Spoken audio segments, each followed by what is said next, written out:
가난한 대릴 사위가 수천억대 자산가인 재벌 장모와 부적절한 관계에 빠졌습니다. 그리고 그 뒤에 숨겨진 충격적인 비밀이 밝혀지자 모두가 경악을 금치 못했는데요. 과연 이들에게는 무슨 일이 있었던 걸까요? 늦가을의 스산한 안개가 자욱하게 내려앉은 경기도 일산의 어느 아침, 이른 시간임에도 불구하고 도로는 출근하는 차들로 붐볐고 상인들은 활기차게 서로를 부르며 하루를 시작하고 있었습니다. 하지만 이 모든 소음과 분주함이 닿지 않는 곳, 고급 빌라촌 가장 높은 곳에 자리한 강혜란 회장의 대저택은 고요한 섬처럼 따로 떨어져 있었습니다. 올해 62세인 강 회장은 남편과 사별한 지 10년이 넘었지만 전국적인 주유소 체인을 운영하며 막대한 재산을 굳건히 지키고 있는 여장부였습니다. 세월이 하얗게 내려앉은 머리카락에도 불구하고 그녀의 얼굴에는 여전히 기품이 흘렀고 그 우아한 자태는 누구든 첫눈에 감탄하게 만들었죠. 남들이 보기엔 부와 권력을 모두 가진 완벽한 여성이었지만 그 깊은 내면을 아는 사람은 없었습니다. 강 회장은 실상 수년간 따뜻한 온기 없이 외로움에 사무친 한 여자일 뿐이었습니다. 반면 도시 변두리 가난한 농부의 아들로 태어난 지우는 어린 시절부터 가난에 익숙한 청년이었습니다. 25살에 그는 강 회장의 외동딸인 수진과 결혼했죠. 결혼식 날 온 집안 친척들이 모여 수군거렸습니다. 어떤 이들은 가난뱅이가 재벌가의 대릴사위로 들어왔으니 평생 빌부터 살팔자라며 혀를 찾고, 또 어떤 이들은 어리석은 수진을 비웃었습니다. 줄을 선 재벌 2세들을 마다하고 왜 하필 빈털터리 사위를 골랐냐는 것이었죠. 오직 수진만이 지훈의 진실한 사랑을 믿었습니다. 하지만 두 집안의 엄청난 차이는 이들의 결혼 생활의 시작부터 먹구름을 드리웠습니다. 지훈은 아내의 집, 멀리서 바라보기만 했던 거대한 저택으로 들어와 살게 되었습니다.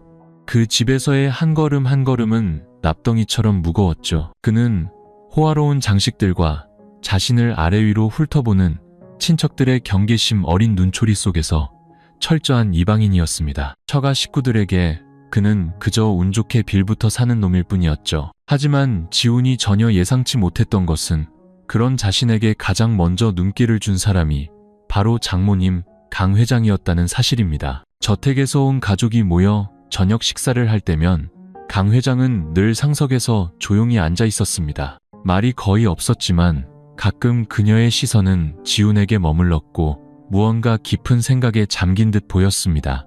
지훈은 여러 번 그 시선을 느끼고는 당황하며 고개를 숙였습니다. 부끄러우면서도 이해할 수 없었죠. 강 회장처럼 모든 것을 다 가진 여자가 어째서 자신 같은 초라한 대릴사위에게 관심을 보이는 걸까요? 친척들 사이에서는 곧 소문이 퍼지기 시작했습니다. 악의적인 사람들은 지훈이 아내와 장모 모두의 환심을 사기 위해 잔꾀를 부린다고 쑥덕거렸고, 다른 이들은 강 회장이 늙어서 외로움을 타는 것이라며 비웃었습니다. 그 말들은 날카로운 가시가 되어 지훈을 찔렀지만 애써 무시하려 할수록 그는 작은 관심들이 쌓여 만들어진 어떤 감정이 조용히 싹 트고 있음을 깨달았습니다. 한 번은 긴장감 넘치는 가족 회의가 끝난 후 지훈은 답답한 마음에 발코니에 홀로 서 있었습니다. 쌀쌀한 늦가을 바람이 살을 애는 듯했죠. 그때 갑자기 강 회장이 다가와 그의 어깨에 부드럽게 쇼를 걸쳐주었습니다. 그녀의 나지막하고 따뜻한 목소리가 들려왔습니다. 날이 차다. 그렇게 입고 있으면 감기 걸리기 십상이니. 그저 단순한 행동이었지만 지훈의 심장은 세차게 뛰기 시작했습니다. 아내인 수진조차 가끔 무심코 지나치던 자신을 이렇게 부드럽게 챙겨주는 온기는 정말 오랜만이었습니다. 강 회장은 지훈을 보며 희미한 미소를 짓고는 아무 일 없었다는 듯 돌아섰습니다. 바로 그 순간부터 두 사람 사이에는 위험하면서도 거부할 수 없는 보이지 않는 끈이 생겨나기 시작했습니다. 그렇게 상식과 도덕을 거스르는 애틋하고도 위태로운 이야기는 조용히 싹을 틔우고 있었습니다. 지훈과 수진의 결혼식은 일산에서 가장 호화로운 호텔에서 열렸습니다. 눈부신 샹들리에와 끝없이 이어진 연회 테이블, 입구에 늘어선 최고급 세단들. 그것은 지훈이 평생 꿈은커녕 상상조차 해본 적 없는 풍경이었죠. 신랑의 자리에 서 있는 그 자신은 더욱 비현실적이었습니다. 빌려 입은 턱시도는 어딘가 모르게 어색했고 그의 순박한 얼굴은 화려하게 차려입은 하객들 사이에서 유독 도드라져 누구라도 한눈에 그 엄청난 격차를 알아챌 수 있었습니다. 결혼 행진곡이 울려 퍼지자 순백의 드레스를 입은 수진이 눈부신 모습으로 나타났습니다. 그녀의 얼굴은 행복으로 환하게 빛났죠. 수진은 천천히 걸어와 지훈의 손을 잡았고 그녀의 눈빛에는 사랑만 있다면 모든 장벽을 넘을 수 있다는 굳은 믿음이 서려 있었습니다. 하지만 하객석에서는 고개를 맞대고 소곤거리는 소리가 새어나왔습니다. 강 회장 딸이 저렇게 예쁘고 똑똑한데 왜 하필 찢어지게 가난한 시골뜨기랑 결혼한대. 듣자 하니 남자 쪽 집은 다 쓰러져가는 초가집 한 채가 전부라던데 수진이가 도대체 무슨 생각을 하는 건지 그 말들은 지훈의 귓가에 고스란히 들려와 얼굴을 화끈거리게 만들었습니다. 그는 자신이 처한 현실과 이들의 차이를 누구보다 잘 알았지만 수진의 사랑이 장난이 아니라는 것 또한 믿었습니다. 시끄러운 하객들 속에서 강 회장은 주빈석에 앉아 있었습니다. 짙은 남색의 고급스러운 한복을 입고 목에는 진주 목걸이를 건 채였죠. 그녀의 표정은 딸을 시집 보내는 어머니의 기쁨이나 설렘 없이 마치 제3자처럼 평온했습니다. 그 차갑고 깊은 눈은 한참 동안 사위인 지훈에게 머물러 있었죠. 지훈은 그 시선이 스쳐 지나갈 때 순간적으로 몸을 떨었습니다. 그 눈빛에 담긴 것이 의심인지 경멸인지 혹은 다른 어떤 감정인지 도무지 알 수가 없었습니다. 예식이 끝나고 하객들이 축배를 들 무렵 고인이 된 남편의 형, 즉 수진의 큰아버지인 박 이사가 다가와 비웃듯 말했습니다. 혜란아, 내가 뭐랬니? 저렇게 예쁜 딸은 당연히 분수에 맞는 가문에 시집 보냈어야지. 저런 사위를 들였으니 나중에 고생해도 누구 탓하지 마라. 강 회장은 즉시 대답하지 않고 와인 한 모금을 마신 뒤 조용히 말했습니다. 내 딸이 누구를 선택하든 그 아이의 권리예요. 아주버님은 그저 축복해 주시면 됩니다. 그 말은 사위를 감싸는 것처럼 들렸지만 지훈을 보는 그녀의 눈빛은 여전히 그 속을 알 수 없었습니다. 지훈은 고개를 숙였습니다. 감사함과 동시에 엄청난 압박감을 느꼈죠. 그는 이 집에서 자신이 언제든 평가받고 시험당할 수 있는 이방인이라는 것을 뼈저리게 깨달았습니다. 신혼 첫날 밤, 파티가 끝나고 지훈과 수진은 거대한 저택으로 돌아왔습니다. 앞으로 살게 될 집에 발을 들인 첫 순간이었죠. 집안은 차갑고 화려한 기운으로 가득했습니다. 값비싼 그림들과 대리석 기둥, 우아하게 굽이치는 계단까지 모든 것이 낯설기만 했습니다. 수진이 지훈의 손을 꼭 잡으며 미소 지었습니다. 걱정 마요, 오빠. 이제 내가 있잖아요. 지훈은 고개를 끄덕였지만 마음속의 두려움은 가시지 않았습니다. 그때 복도 끝에서 강 회장의 모습이 나타났습니다. 꼿꼿한 자세, 무표정한 얼굴. 그녀는 부부 곁을 지나치다 잠시 멈춰서서 한마디를 던졌습니다. 피곤할 테니 둘 다 어서 쉬어라. 내일부터 할 일이 많을 테니. 그녀의 목소리는 단조로웠지만 지훈과 눈이 마주친 순간 그 눈빛에는 무언가 기묘한 감정이 스쳤습니다. 지훈은 그것이 무엇인지 알 수 없었지만 마치 목이 죄어오는 듯한 느낌을 받았습니다. 그날 밤 정원의 나무잎이 바람에 스산하게 흔들리는 소리를 들으며 지훈은 아내 수진의 곁에 누워서도 잠을 이룰 수 없었습니다. 그의 머릿속에는 강 회장의 차가운 눈빛이 계속 맴돌았죠. 그는 그때 미처 알지 못했습니다. 바로 그 순간부터 세 사람을 거센 소용돌이 속으로 몰아넣을 비극적인 사건의 서막이 올랐다는 것을 말입니다. 강 회장의 저택에서의 생활은 지훈에게 완전히 다른 세상이었습니다.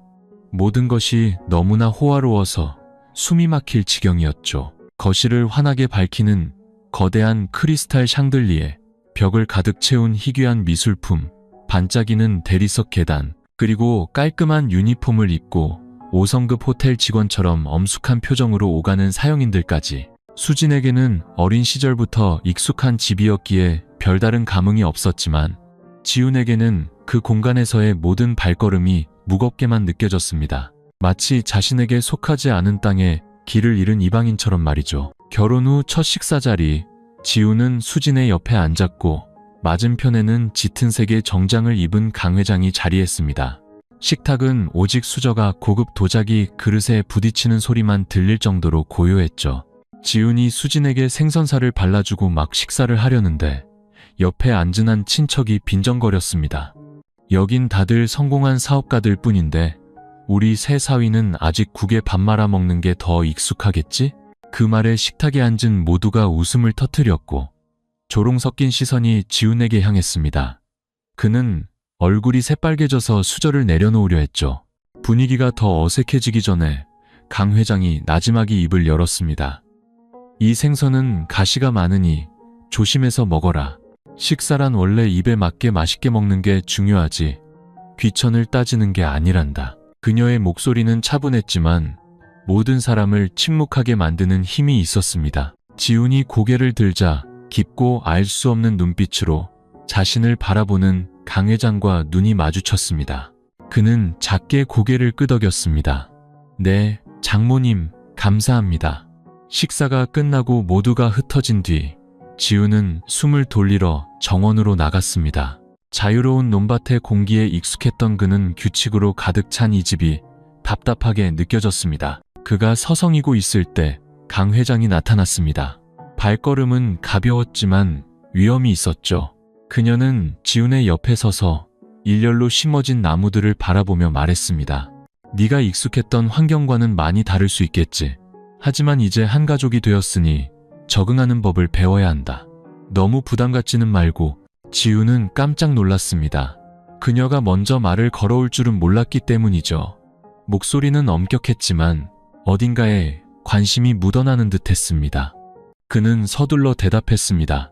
네, 노력하겠습니다.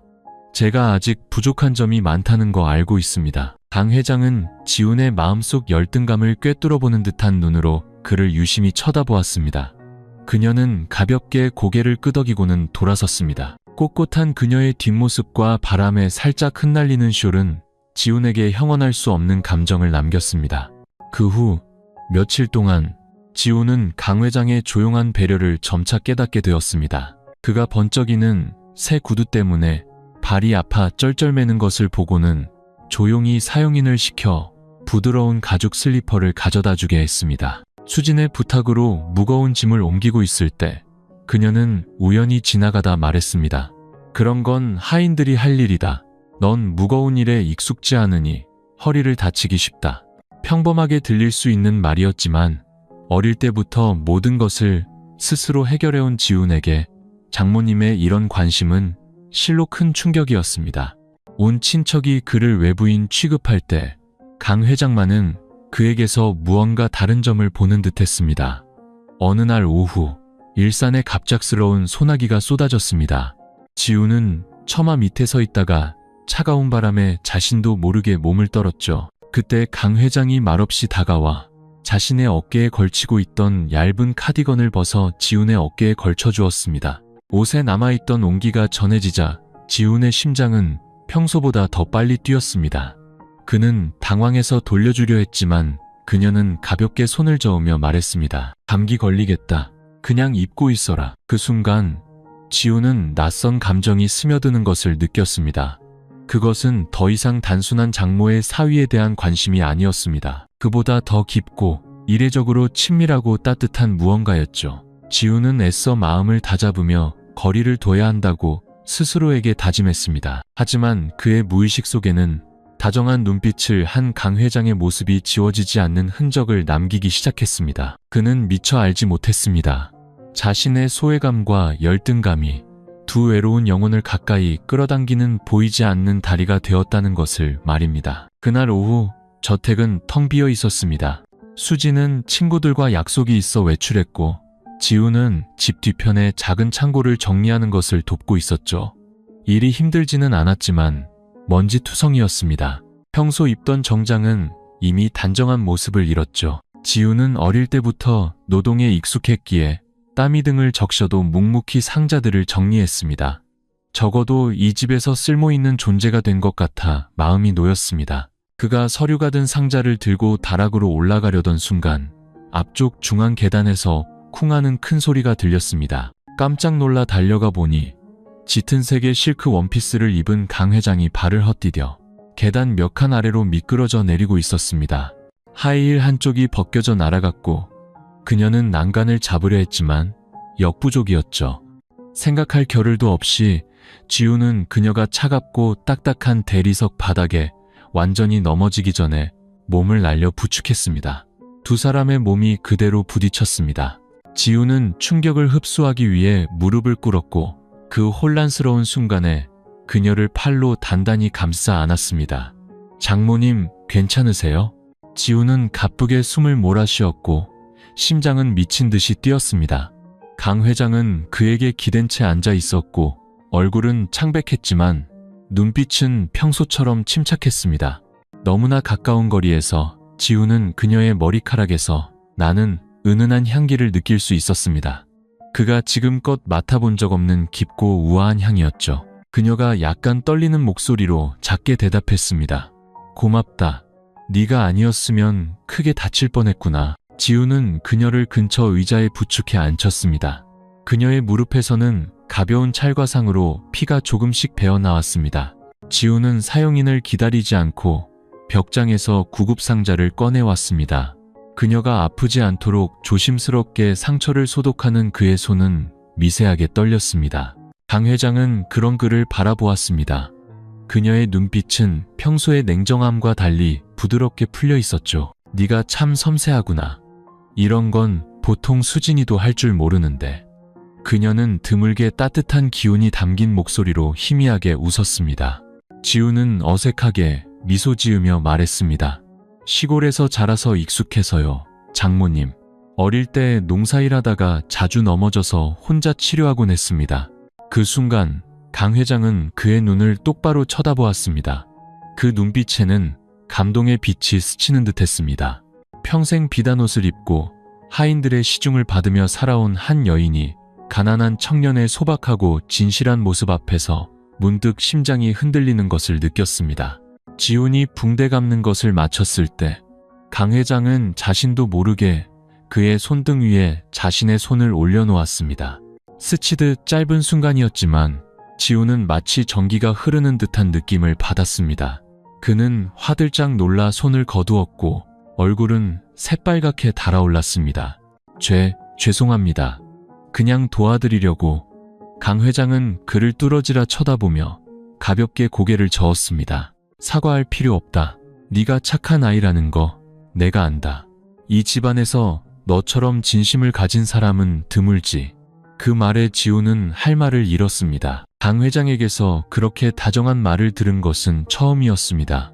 그의 마음속에는 감사함과 동시에 미묘한 설렘이 피어올랐습니다. 그날 밤 수진이 돌아와 즐겁게 하루 일과를 물었지만 지우는 평소보다 말이 없었습니다. 그는 아내의 말에 고개를 끄덕이고 미소 지었지만 머릿속에는 계단에 앉아있던 강 회장의 다정한 눈빛이 계속해서 맴돌았습니다. 그는 스스로를 자책했습니다.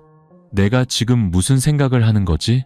그분은 장모님이시고 나보다 나이도 훨씬 많으신데 이래서는 안 돼. 하지만 감정이란 본래 억누르기 힘든 법이죠. 그날 이후 지훈과 강 회장 사이에는 보이지 않는 끈이 생겼습니다. 이름 붙일 수 없는 그 위험하고도 끊어내기 힘든 감정의 끈이 말입니다. 그 후로 마주칠 때마다 강 회장이 그를 보는 눈빛은 더 이상 차갑지만은 않았습니다. 그 안에는 따뜻함과 조용한 무언가가 담겨 있었고 지훈은 애써 피하려 해도 그것을 뚜렷하게 느낄 수 있었습니다. 사람을 구한 그 평범했던 순간은 오히려 두 사람을 거친 소용돌이 속으로 몰아넣는 비극적인 사랑의 시작점이 되고 말았습니다. 계단에서 넘어진 사건 이후 저택의 분위기는 미묘하게 변했습니다. 다른 사람들에게 강 회장은 여전히 위험있고 권위적인 여장부의 모습을 유지했습니다. 하지만 유독 지훈에게만은 그녀와 눈이 마주칠 때마다 무언가 달라졌음을 느낄 수 있었습니다. 더 이상 냉정한 탐색의 눈빛이 아닌 따뜻한 관심과 온기가 담겨 있었죠. 어느 날 아침 지훈이 거실로 내려왔을 때 강 회장은 차를 마시며 신문을 읽고 있었습니다. 평소라면 그의 등장에 별다른 신경을 쓰지 않았을 테지만 그날따라 그녀의 시선은 그에게 더 오래 머물렀습니다. 그리고 불쑥 물었죠. 잠은 잘 잤느냐? 안색이 좀 피곤해 보이는구나. 지우는 순간 멈칫했습니다. 평범한 질문이었지만 이 상황에서는 그의 심장을 울리기에 충분했죠. 그는 작게 고개를 끄덕이며 중얼거렸습니다.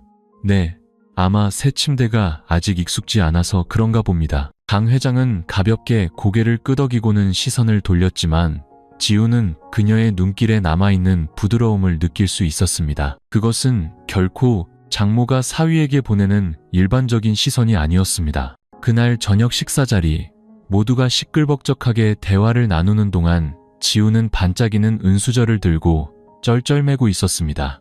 평범한 도자기 그릇에 익숙했던 그는 너무나 고급스러운 식기 앞에서 손이 떨렸죠. 수진이 웃으며 말했습니다.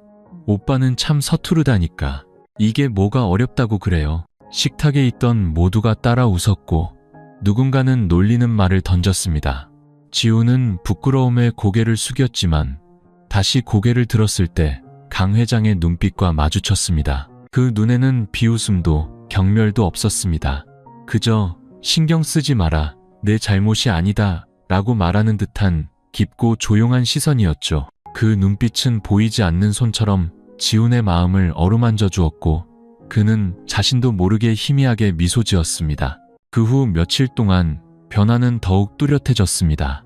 지훈이 수진과 함께 장을 보고 돌아왔을 때 그는 현관 앞에 서서 자신을 바라보는 강 회장을 발견했습니다. 스치듯 짧은 시선이었지만 그녀가 자신을 의식하고 있음을 느끼기엔 충분했죠. 그가 문턱에 발이 걸려 비틀거리자 그녀는 황급히 다가와 그의 팔을 잡으며 작게 물었습니다.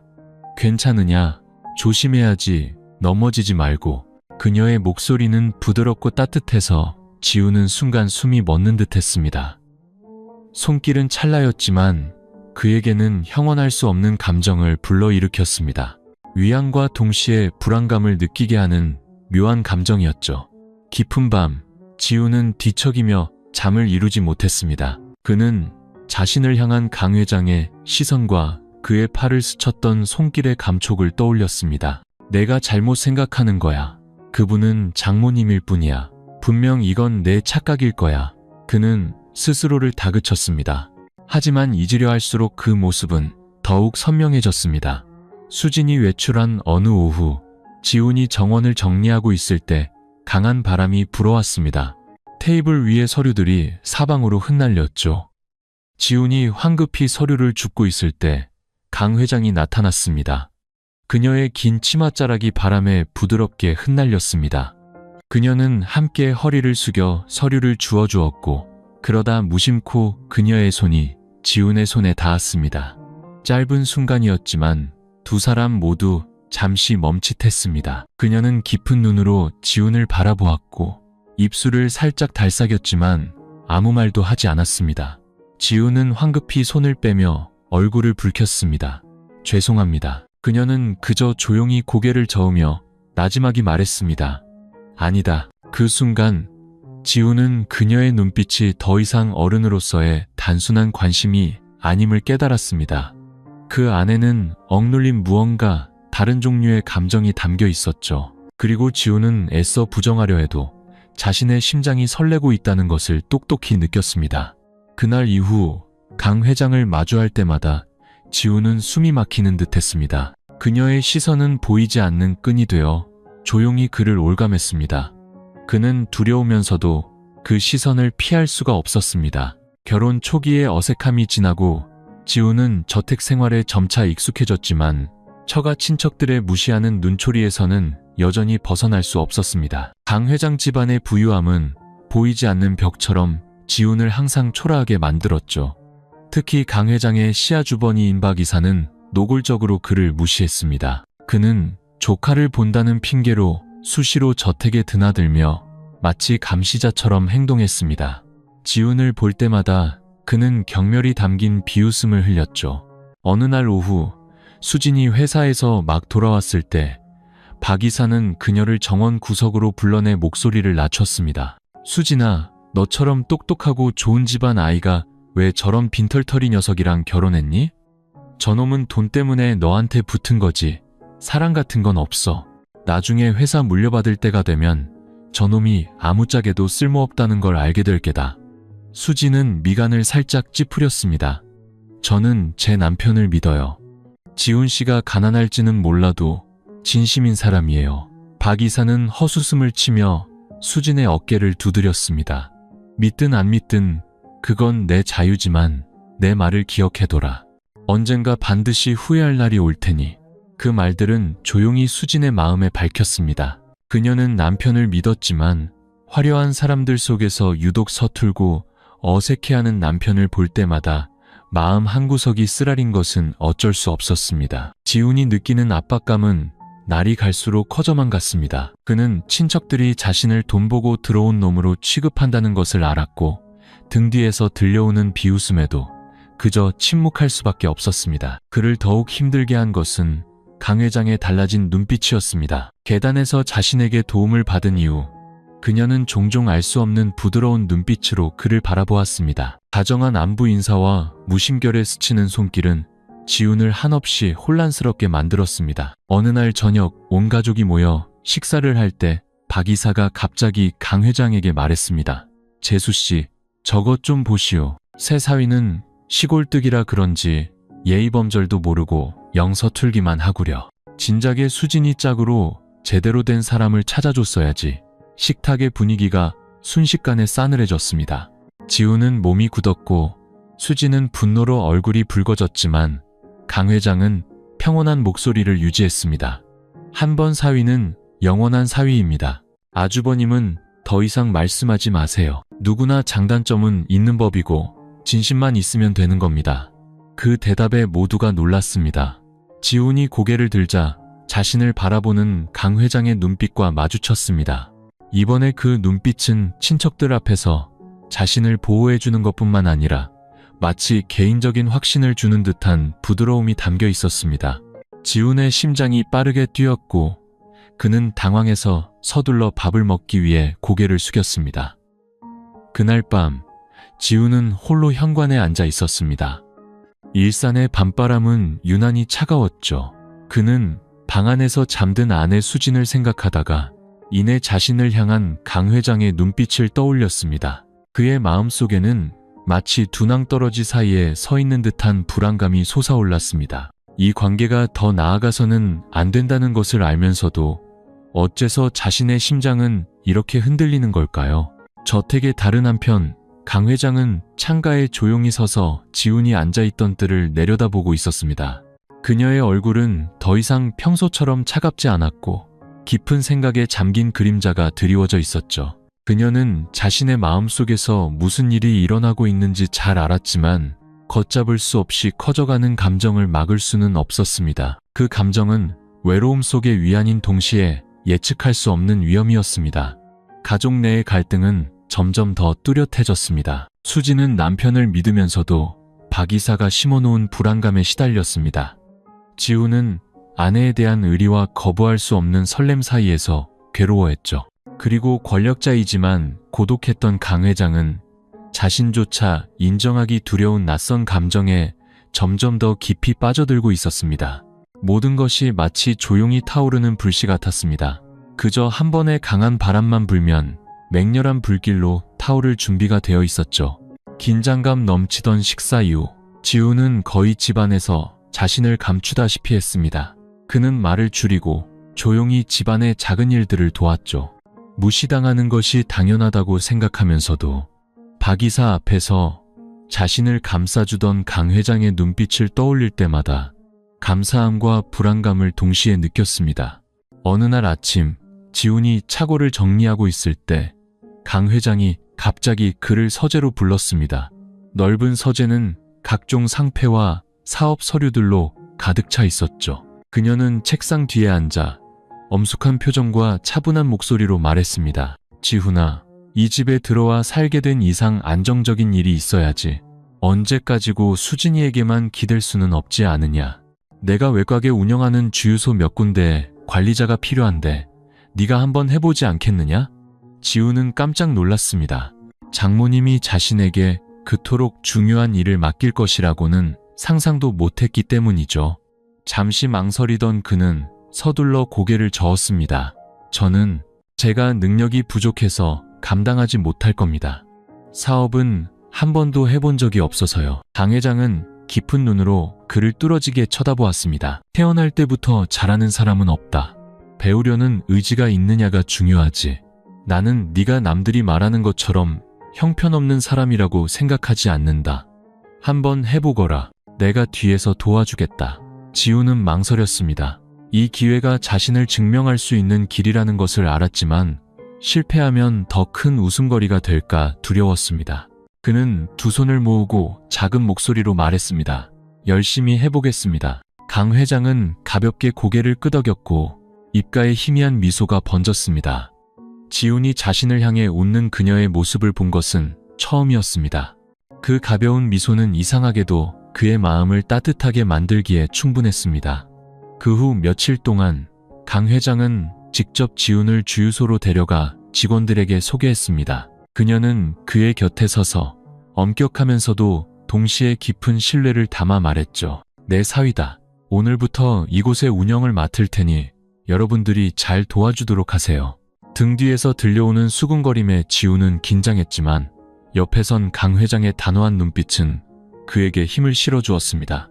처음에는 모든 것이 낯설었습니다. 그는 장부 정리에 서툴렀고 직원들과의 소통도 어색했죠. 한 번은 계산을 실수해서 얼굴이 새빨개진 채 어쩔 줄 몰라 했지만 강 회장은 꾸짖지 않고 조용히 잘못된 부분을 수정해주며 참을성 있게 가르쳐 주었습니다. 어느 날은 그의 바로 옆에 앉아 펜을 들고 숫자를 하나하나 짚어주며 따뜻하고 차분한 목소리로 말했습니다.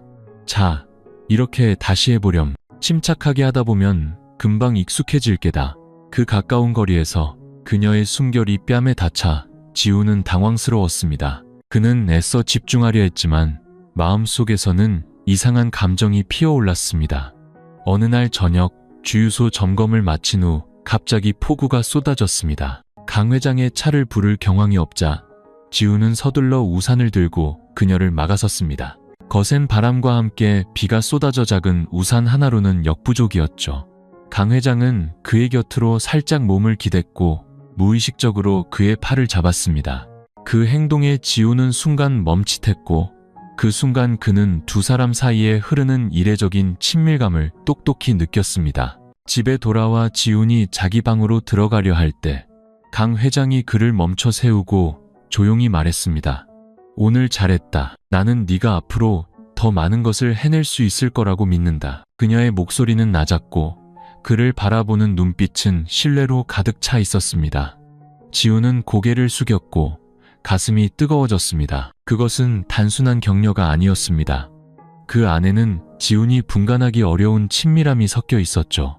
그때부터 지훈은 일에 매달렸습니다. 자신을 증명하고 싶다는 마음과 함께 강 회장의 그 눈빛이 가장 큰 동기부여가 되었다는 것을 부정할 수 없었죠. 수많은 압박 속에서 그녀의 신뢰는 조용히 타오르는 불꽃이 되어 서서히 형성되고 있는 위험한 감정의 길잡이가 되었습니다. 그 화려한 저택 안에서는 아무도 알지 못했습니다.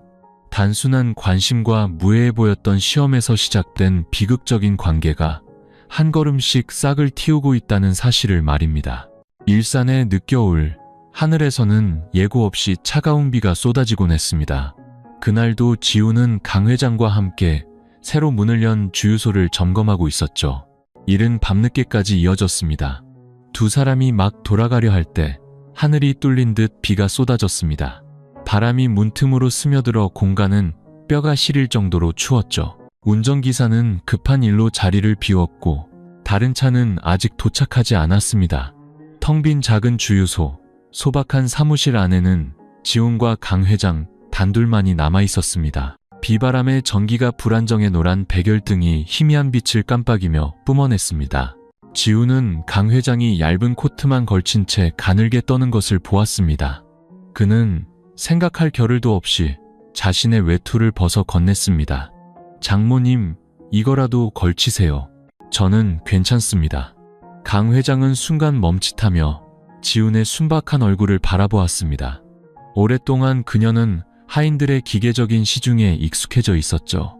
하지만 꾸밈 없고 진심 어린 이 행동은 그녀를 당황하게 만들었습니다. 그녀는 천천히 코트를 받아 어깨에 걸치며 나지막이 중얼거렸습니다. 고맙다.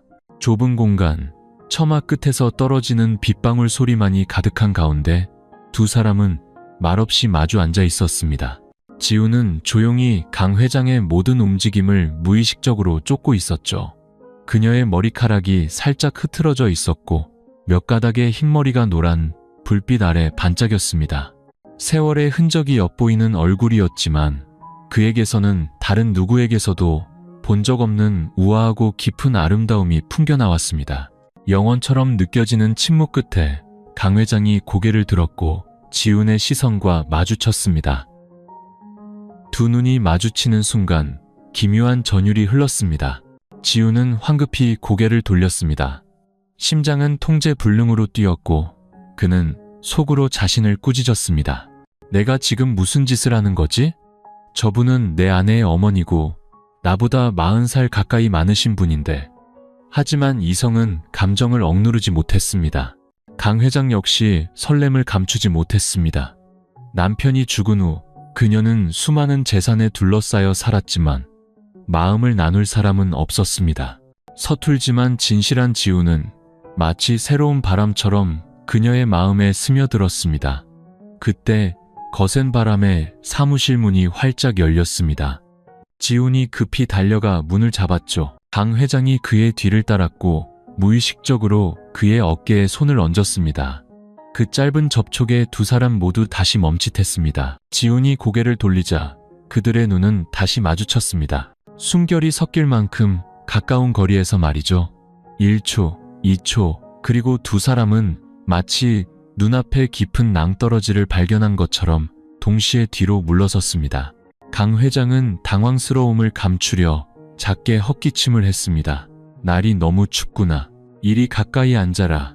그러다 병나겠다. 지우는 고개를 끄덕이며 조용히 의자에 앉았습니다. 바깥은 추웠지만 그의 등에서는 식은땀이 흘렀고 심장은 터질 듯이 뛰었습니다. 그는 알았습니다. 여기서 한 걸음만 더 나아가면 모든 경계가 무너져 내릴 것이라는 것을. 그날 밤 비는 아침까지 이어졌고 두 사람은 작은 방에 앉아 더 이상 아무 말도 하지 않았습니다. 하지만 그 침묵은 오히려 공기를 더욱 무겁게 만들었고 위험한 비밀을 감추고 있는 듯 했습니다.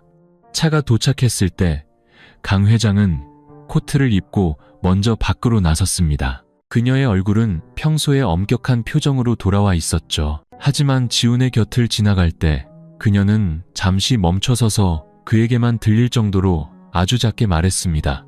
오늘 고마웠다. 지훈이 고개를 들자 그녀의 눈빛이 순간적으로 흔들리는 것이 보였지만 이내 사라졌습니다. 집으로 돌아오는 길, 아내 수진의 옆에 앉아 지훈은 말이 없었습니다.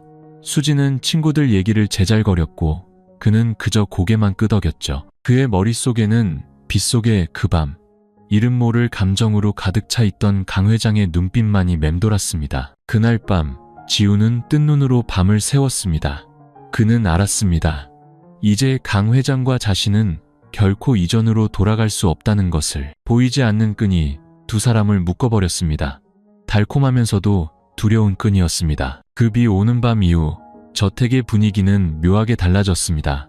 다른 사람들에게는 모든 것이 평소와 같았죠. 수지는 일로 바빴고 하인들은 여전히 분주했으며 박 이사는 여전히 가끔 들러 집안을 살폈습니다. 하지만 지훈과 강 회장에게는 마주칠 때마다 보이지 않는 긴장감이 흘렀습니다.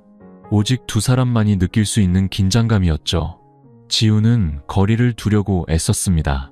그는 모든 것을 우연한 관심으로 여기자고 마음먹었죠. 하지만 복도에서 강 회장의 그림자가 보일 때마다 그의 심장은 무의식적으로 빨리 뛰었습니다. 온 가족이 식사를 할 때 그는 그녀 쪽을 쳐다보지 않으려 했지만 그녀가 지훈아, 더 먹어라라고 부르기만 해도 얼굴이 화끈거리고 손이 미세하게 떨렸습니다. 강 회장도 마찬가지였습니다. 겉으로는 침착함을 유지하고 다른 사람들에게는 엄격한 말투를 사용했죠. 하지만 유독 지훈의 근처에 있을 때면 그녀는 자신이 이상할 정도로 약해지는 것을 느꼈습니다. 그가 수진에게 반찬을 집어주거나 식사 후에 조용히 자리를 정리하는 작은 행동 하나하나가 평소보다 훨씬 더 그녀의 눈길을 끌었습니다. 어느 날 오후, 지훈이 주유소에서 부주의로 손에 작은 상처를 입고 돌아왔습니다. 그는 수진이 걱정할까봐 상처를 숨겼죠. 하지만 강 회장은 그것을 보았습니다. 그날 밤, 지훈이 현관 밖에서 손을 씻고 있을 때 그녀가 다가와 그의 손을 잡았습니다. 그녀의 말은 손가락이 상처에 부드럽게 닿았고 눈빛에는 안타까움이 스쳤습니다. 왜 숨기느냐? 수진이에게 말하지 않고. 지훈은 당황해서 손을 빼려 했지만 그녀는 놓아주지 않았습니다. 그녀의 손에서 전해지는 온기에 그의 마음은 혼란스러워졌습니다. 그는 중얼거렸습니다. 그냥 작은 상처일 뿐입니다. 장모님, 별거 아니에요. 강 회장은 작게 한숨을 쉬고는 주머니에서 연고를 꺼내 상처에 조심스럽게 발라주었습니다. 그 순간 지훈은 말없이 앉아 있었습니다. 심장은 세차게 뛰었고 그녀의 눈에는 평소의 거리감과는 다른 진심 어린 걱정이 비쳤습니다. 지훈은 따뜻하면서도 동시에 죄책감을 느꼈습니다. 보살핌을 받는다는 사실에 따뜻했지만 이런 감정을 느껴서는 안 된다는 것을 알기에 죄책감이 들었죠. 그날 밤, 지훈은 잠을 이룰 수 없었습니다. 그는 옆에서 곤히 잠든 아내 수진을 바라보며 무거운 마음에 짓눌렸습니다. 나는 수진이의 남편인데 어떻게 장모님에게 마음이 흔들릴 수 있지? 하지만 눈을 감으면 다정하게 상처를 치료해주던 강 회장의 모습이 선명하게 떠올랐습니다. 다른 방에서 강 회장 역시 뒤척이고 있었습니다. 그녀는 자신의 손이 닿았을 때 놀라던 지훈의 눈빛을 떠올렸고 가슴속에서 안타까움이 솟아올랐습니다. 억지로 한 결혼 생활 속에서 잃어버린 자신의 젊음이 안타까웠고 수십 년간의 고독이 서러웠습니다. 지훈의 등장은 마치 늦게 찾아온 보상처럼 느껴져 죄책감과 동시에 다시 살아나는 듯한 기분을 느끼게 했습니다. 그 후 며칠 동안 두 사람은 서로를 피하려 할수록 더 우연히 마주쳤습니다. 정원에서, 뜰에서, 심지어 복도에서 스치는 눈빛까지 모든 것이 분위기를 숨막히게 만들었습니다. 한 번은 수진이 외출했을 때 지훈과 강 회장은 거실에 단둘이 앉아 있었습니다. 시계의 초침 소리만이 들리는 침묵 속에서 두 사람의 시선은 무심코 서로를 향했습니다. 강 회장이 조용히 고개를 돌리며 거의 속삭이듯 말했습니다. 우리가 이래서는 안 된다. 지훈은 고개를 숙이고 주먹을 꽉 쥐었습니다. 알고 있습니다. 하지만 아무렇지 않은 척 할 수가 없습니다. 그 순간 두 사람은 이미 너무 늦었다는 것을 깨달았습니다. 비극적인 감정은 이미 싹을 틔웠고 부정하려 할수록 더욱 자라났습니다. 그들 사이에는 얇은 경계선이 존재했습니다. 넘어가면 죄가 되고 멈추면 평생의 아쉬움으로 남을 경계선이었죠. 그리고 역설적이게도 바로 그 죄책감이 감정을 더욱 달콤하고 강렬하게 만들었습니다. 두 사람은 마치 거센 물살에 휩쓸린 배처럼 위험을 알면서도 뱃머리를 돌릴 수 없었습니다. 시간이 흐르면서 지훈의 눈빛에 담긴 변화는 예리한 수진의 눈을 피할 수 없었습니다. 그녀는 남편의 서툴고 순박한 모습에 익숙했지만 최근에 지훈은 완전히 달랐습니다. 그는 대화할 때 자주 망설였고 아내의 눈을 똑바로 쳐다보는 것을 피했으며 때로는 이상할 정도로 깊은 생각에 잠겨 있었습니다. 어떤 밤에는 수진이 뒤척이다 깨어보면 지훈이 아직 잠들지 않은 채 무언가 말 못할 고민이 있는 사람처럼 천장을 멍하니 바라보고 있었습니다. 처음에는 수진도 남편이 주유소에서의 새 일 때문에 스트레스를 받는 것이라 생각했죠. 하지만 곧 그녀는 어머니에 대한 이야기가 나올 때마다 지훈이 화들짝 놀라며 그 눈빛에 예측할 수 없는 감정이 스치는 것을 발견했습니다. 그것은 평범한 존경심이 아닌 마치 숨겨진 설렘 같았죠. 어느 날 아침, 침실을 정리하던 수진은 우연히 지훈의 서랍장 안에서 곱게 접힌 짙은 색의 실크 스카프를 발견했습니다. 그녀는 똑똑히 기억했습니다. 그것은 어머니의 것이었죠. 강 회장이 외출할 때 자주 두르던 스카프였습니다. 수진은 놀랐습니다. 왜 엄마 스카프가 오빠 서랍에 있지? 지훈은 순간 당황하더니 이내 어색하게 웃으며 말했습니다. 아, 저번에 장모님이랑 주유소 갔을 때 비에 젖어서 나한테 잠시 맡기셨는데 깜빡하고 돌려드리지 못했네. 수지는 남편을 한참 동안 바라보았습니다. 설명은 그럴듯했지만 지훈의 눈빛은 왜 저렇게 당황한 기색이 역력한 걸까요? 그녀는 더 이상 묻지 않았지만 마음속에는 의심의 씨앗이 심어졌습니다. 그날 밤 수지는 어머니에게 넌지시 물었습니다. 엄마, 저번에 그 스카프 왜 지훈 씨 방에 있었어요? 강 회장은 잠시 멈칫하더니 이내 태연하게 미소 지었습니다. 아, 그날 비가 많이 와서 잠시 맡아달라고 했던 건데 무슨 문제라도 있니? 수지는 가볍게 고개를 끄덕였지만 그 순간 어머니의 눈빛에서 스쳐 지나간 당혹감을 놓치지 않았습니다. 날이 갈수록 작은 단서들이 수진을 불안하게 만들었습니다. 한 번은 온 가족이 식사할 때 어머니와 남편이 무심코 서로를 쳐다보는 것을 보았습니다. 시선은 금방 다른 곳으로 향했지만 수지는 무언가 이상하다고 느꼈죠. 또 다른 날, 지훈이 정원에서 일을 돕고 있을 때 강 회장이 지나가며 다정하게 물었습니다. 힘들지 않으냐? 단순한 한마디였지만 어머니의 목소리는 지나치게 부드러웠습니다. 수지는 의심하기 시작했습니다. 나쁜 상상을 하고 싶지는 않았지만 무언가 잘못되고 있다는 직감이 그녀를 괴롭혔죠. 마음속에는 걱정이 피어올랐습니다. 남편을 안타까워하면서도 어머니를 생각하면 불안해졌습니다.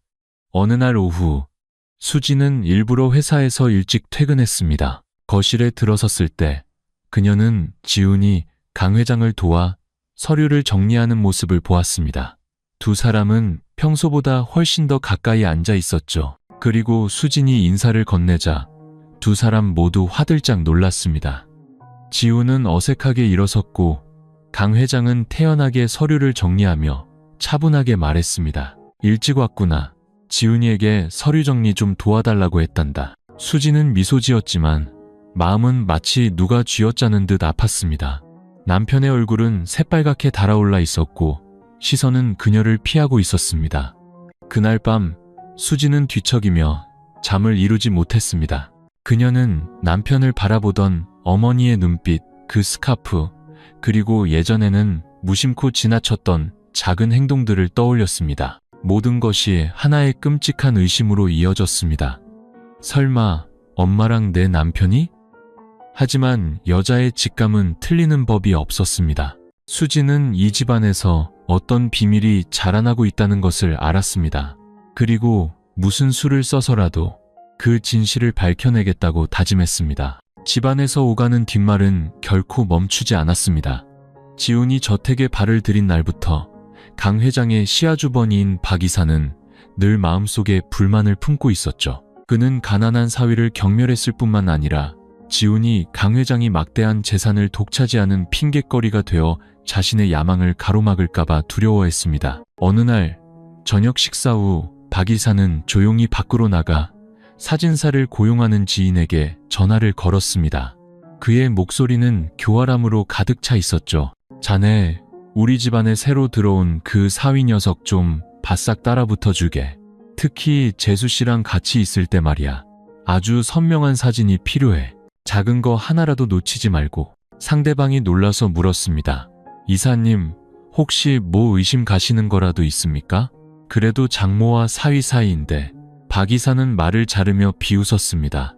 시키는 대로 하게. 곧 알게 될 거야. 세상에서 가장 충격적인 일은 사람들이 절대 일어날 리 없다고 생각하는 일이라네.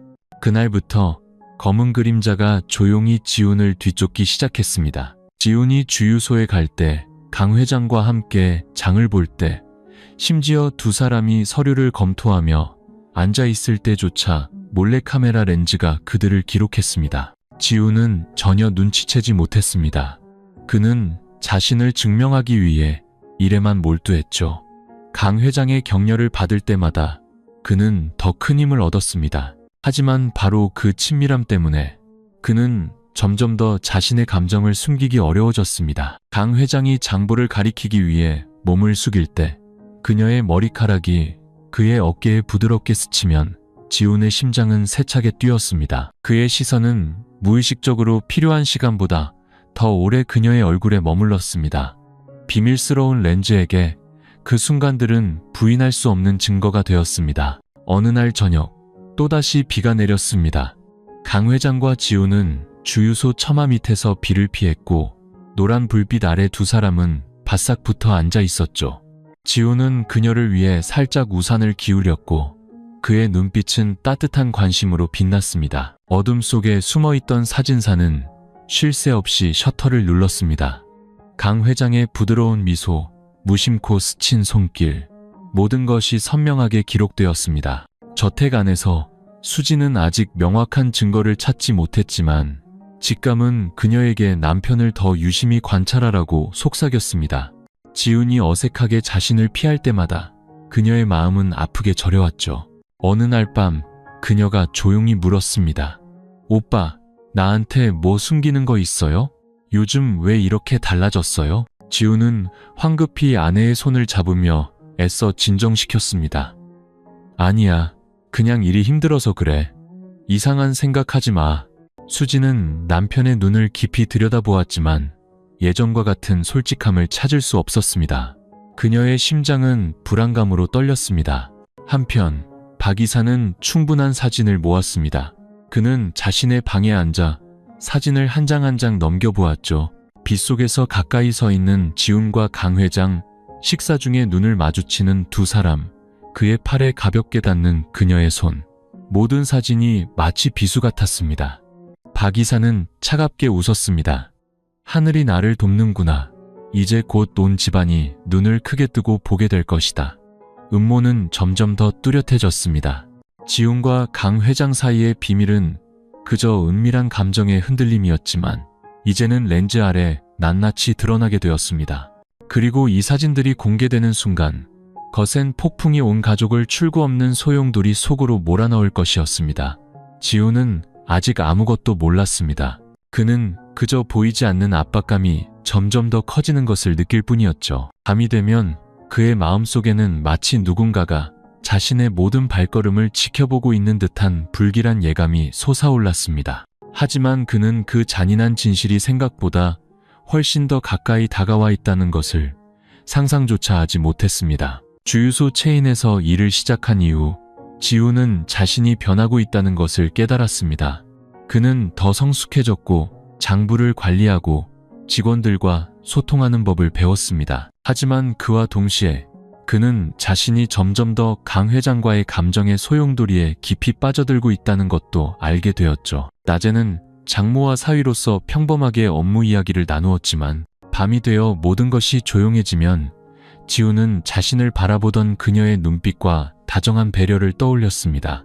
그것들은 마치 달콤한 독처럼 그의 마음속에 스며들어 잠을 이룰 수 없게 만들었습니다. 한 번은 지훈이 용기를 내어 그녀에게 말했습니다. 장모님, 제가 일을 그만두는 게 좋을 것 같습니다. 수진이가 오해하지 않도록, 다른 사람들이 이상하게 생각하지 않도록 말입니다. 강 회장은 잠시 멈칫했고 그녀의 눈빛은 무겁게 가라앉았습니다. 그녀는 서류 뭉치를 책상에 내려놓으며 차분하게 말했습니다. 네가 그만두면 이 일은 누가 맡지? 나는 너 말고는 아무도 믿을 수 없다. 일을 잘하고 있는데 왜 그만두려 하느냐? 그저 남들의 시선 때문이냐? 지훈은 할 말을 잃었습니다. 그는 강 회장이 자신을 신뢰한다는 것을 알았지만 그 신뢰에 이름 붙일 수 없는 감정이 섞여 있다는 것 또한 깨달았습니다. 결국 그는 고개를 끄덕일 수밖에 없었고 마음속에서는 불안감이 솟아올랐습니다. 이대로 계속 가다가는 정말 빠져나올 수 없게 될 거야. 어느 날 밤 수진이 이틀간 출장을 떠났습니다. 지훈은 강 회장과 함께 저택에 남았죠. 텅 빈 집은 웃음소리 없이 고요했고 오직 창문 틈으로 스며드는 바람 소리만 들렸습니다. 지훈은 거실에서 장부를 다시 검토하고 있었습니다. 그때 강 회장이 계단에서 내려와 얇은 스웨터를 걸친 채 나타났습니다. 그녀는 그의 맞은편에 앉아 따뜻한 차 한 잔을 따라주었습니다. 너무 늦게까지 일하는구나. 따뜻한 차라도 한 잔 마셔라. 지훈은 떨리는 손으로 찻잔을 받았습니다. 그는 그녀를 바라보았습니다. 여전히 우아한 얼굴이었지만 지금 그녀의 눈빛은 이상할 정도로 다정했습니다. 그 시선에 지훈은 숨이 막혔습니다. 강 회장이 조용히 입을 열었습니다. 알고 있니? 남편이 죽은 후 나는 늘 혼자였. 남은 인생은 그저 일만 하다가 끝날 것이라고 생각했지. 하지만 네가 온 후로 누군가의 진심 어린 관심이 그렇게 사치스러운 것만은 아니라는 걸 깨달았. 지우는 깜짝 놀랐습니다. 심장은 미친 듯이 뛰었고 목이 메어왔습니다. 그는 반박하고 싶었고 두 사람 사이에는 도덕이라는 벽이 있다는 것을 상기시키고 싶었지만 그녀의 눈에 서린 깊은 고독을 보자 아무 말도 할 수 없었습니다. 그 순간 지우는 자신이 이미 너무 멀리 와버렸다는 것을 깨달았습니다. 그는 그녀의 부드러움뿐만 아니라 그녀의 깊은 외로움에도 끌렸던 것입니다. 그 외로움은 그에게 연민을 느끼게 했고 연민은 이내 설렘으로 변해버렸습니다. 그날 밤 방으로 돌아온 지우는 바닥에 주저앉아 머리를 감싸 쥐었습니다. 그의 머릿속에서는 멈춰야 해와 이대로 계속이라는 두 가지 목소리가 끊임없이 충돌했습니다. 그는 지금 멈추면 모든 것을 되돌릴 수 있을지도 모른다고 생각했지만 그의 마음은 말을 듣지 않았습니다. 마치 오랫동안 갇혀있던 새가 작은 틈을 발견하자마자 위험을 무릅쓰고 뛰쳐나가려는 것 같았죠. 다음 날 아침 식사 자리에서 강 회장을 다시 만났을 때 단 한 번의 눈 마주침만으로도 지우는 평정을 잃었습니다. 그는 애써 그녀를 피했지만 피하려 할수록 내면의 갈등은 더욱 커져만 갔습니다. 그는 스스로에게 이건 잘못된 거야 라고 되뇌었지만 어째서 이토록 달콤하게 느껴지는 걸까요? 저택의 어두운 구석에서는 비밀스러운 렌즈가 여전히 그들을 쫓고 있었습니다. 박 이사는 모든 것이 터질 날만을 기다리고 있었고 지우는 도덕과 감정의 아슬아슬한 경계선 위에서 점점 방향을 잃어가고 있었습니다. 출장에서 돌아온 후 수지는 남편뿐만 아니라 어머니에게서도 뚜렷한 변화를 감지했습니다. 지우는 말이 더 없어졌습니다. 그의 눈빛은 항상 무겁게 가라앉아 있었고 때로는 수진의 옆에 앉아 있으면서도 정신은 다른 곳에 가 있는 듯했습니다. 강 회장은 겉으로는 평온함을 유지했지만 마치 항상 지훈의 작은 행동 하나하나에 신경을 쓰는 것처럼 보였죠. 어느 날 오후 수지는 평소보다 일찍 퇴근했습니다. 거실에 들어섰을 때 그녀는 테이블 위에 놓인 작은 선물 상자를 발견했습니다. 고급스러운 포장지에 세련된 리본이 묶여 있었죠. 분명 평범한 물건은 아니었습니다. 그녀는 호기심에 상자를 열어보았고 안에는 고가의 남성용 손목시계가 들어있었습니다. 수진이 놀라워하고 있을 때 강 회장이 위층에서 내려왔습니다. 왔느냐? 그녀는 가볍게 물었지만 이미 열려있는 선물 상자를 보고는 순간적으로 흠칫했습니다. 수진은 시계를 들어 올리며 어색하게 미소 지었습니다. 이 시계 정말 예쁘네요. 누구 주려고 사신 거예요? 강 회장은 잠시 망설이더니 이내 작게 대답했습니다. 지훈이가 낡은 시계를 차고 다니는 게 마음에 걸려서 일하러 다닐 때 좀 더 번듯해 보이라고 하나 사주었다. 수지는 그 자리에 얼어붙었습니다. 그녀는 즉시 반응하지 않고 조용히 시계를 상자에 다시 넣었지만 마음속에서는 거센 파도가 일었습니다. 지금까지 어머니가 남편에게 이토록 세심한 신경을 쓴 적은 단 한 번도 없었습니다. 이렇게 비싼 선물을 왜 사위에게 주는 걸까요? 정작 딸인 자신조차 몇 마디 안부 인사 외에는 받아본 적이 없는데 말입니다. 그날 밤 수지는 남편에게 넌지시 물어보았습니다. 오빠, 엄마가 사주신 시계는 어디 있어요? 거실에 있던데. 지우는 순간 놀라더니 황급히 웃었습니다. 아, 아직 못 챙겼네. 장모님이 내가 일할 때 초라해 보일까봐 신경 써주신 거야. 설명은 그럴듯했지만 지훈의 눈에 서린 당혹감은 수진을 더욱 불안하게 만들었습니다. 그녀는 예전의 스카프 사건, 식사 자리에서 어머니가 지훈을 바라보던 눈빛, 그리고 남편이 자신을 피하던 순간들을 떠올렸습니다. 모든 조각들이 하나의 끔찍한 의심으로 맞춰지고 있었습니다. 그날 밤 수지는 뒤척이다가 조용히 어머니의 방으로 향했습니다. 문은 살짝 열려 있었고 노란 불빛 아래 깊은 생각에 잠겨 앉아있는 강 회장의 모습이 보였습니다. 그녀의 앞에는 낡은 사진 한 장이 놓여 있었죠. 돌아가신 아버지와 함께 찍은 사진이었습니다. 수진이 방으로 들어가려던 순간 어머니의 한숨 소리가 들렸습니다. 여보, 당신이 아직 살아있었다면 내가 이렇게까지 되지는 않았을 텐데. 그 속삭임에 수지는 등골이 오싹해졌습니다. 그녀는 뒤로 물러섰고 심장이 미친 듯이 뛰었습니다. 더 이상 마주할 용기가 없었지만 마음속에서는 불길한 예감이 피어올랐습니다. 다음 날부터 수지는 본격적으로 두 사람을 감시하기 시작했습니다. 그녀는 남편이 어머니 근처에 있을 때의 모든 눈빛과 행동을 주시했죠. 아니나 다를까 지우는 항상 어머니를 피했습니다. 그의 시선은 도망쳤지만 그 안에 담긴 설렘은 숨기지 못했습니다. 강 회장은 반대로 때때로 이례적으로 부드러운 눈빛을 드러냈습니다. 수진의 마음속에서 행복한 가정에 대한 믿음이 흔들리기 시작했습니다. 그녀는 이 모든 것이 자신의 과한 상상이기를 바랐지만 단서들은 날마다 더욱 명확해졌습니다. 그 비싼 시계는 그녀가 마주해야 할 고통스러운 진실의 시작을 알리는 첫 번째 증거와도 같았습니다. 그 비싼 시계는 지훈의 책상 서랍 안에서 불빛 아래 반짝이고 있었습니다. 그것을 볼 때마다 수진의 마음은 파도처럼 일렁였죠. 어머니와 남편의 설명은 그럴듯했지만 어째서인지 불안감은 가시지 않았습니다. 지금껏 늘 엄격하고 사위에게 무관심했던 어머니가 왜 갑자기 저렇게까지 챙기는 걸까요? 어느 날 밤 저택이 고요해졌을 때 수지는 침실에서 지훈과 마주 앉았습니다. 그녀는 더 이상 의심을 숨기고 싶지 않았습니다. 목소리는 가늘게 떨렸지만 단호했죠. 오빠, 솔직하게 말해줘요. 엄마랑 오빠, 혹시 뭔가 잘못된 거 아니죠? 지훈은 그 자리에 얼어붙었고 얼굴색이 하얗게 변했습니다. 그는 들고 있던 책을 급히 내려놓으며 더듬거렸습니다. 수진아, 그게 무슨 말이야? 왜 그런 생각을 하는 거야? 수지는 남편의 눈을 똑바로 쳐다보았습니다.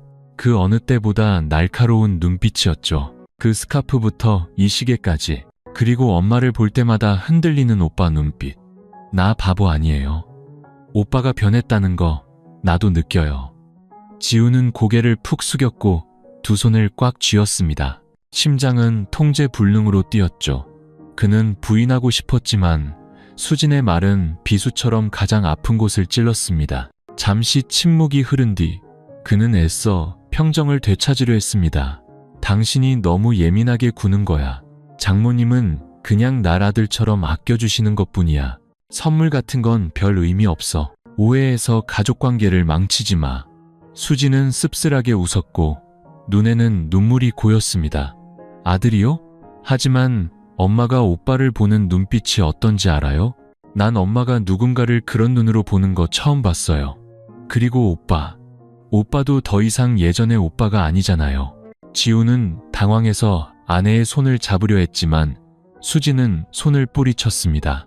그녀의 목소리는 흐느낌으로 가득 찼지만 단호했습니다. 솔직하게 말해줘요.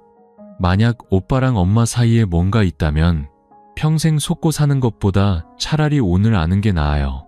지우는 한참 동안 침묵했습니다. 그의 머릿속에는 강 회장의 모습, 그녀의 따뜻한 배려, 비오던 추운 밤, 그리고 잊을 수 없는 다정한 눈빛이 스쳐 지나갔습니다. 그는 자신이 위험한 경계선을 넘었다는 것을 알았지만 어떻게 아내에게 이 사실을 고백할 수 있을까요? 마침내 지우는 한숨을 쉬며 떨리는 목소리로 말했습니다. 아무 일도 없어. 정말이야. 맹세할게. 수지는 남편을 오랫동안 바라보았습니다.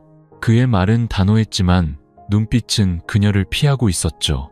여자는 누구보다 예민했고 수지는 그 맹세 속에 거짓이 숨어 있다는 것을 알았습니다.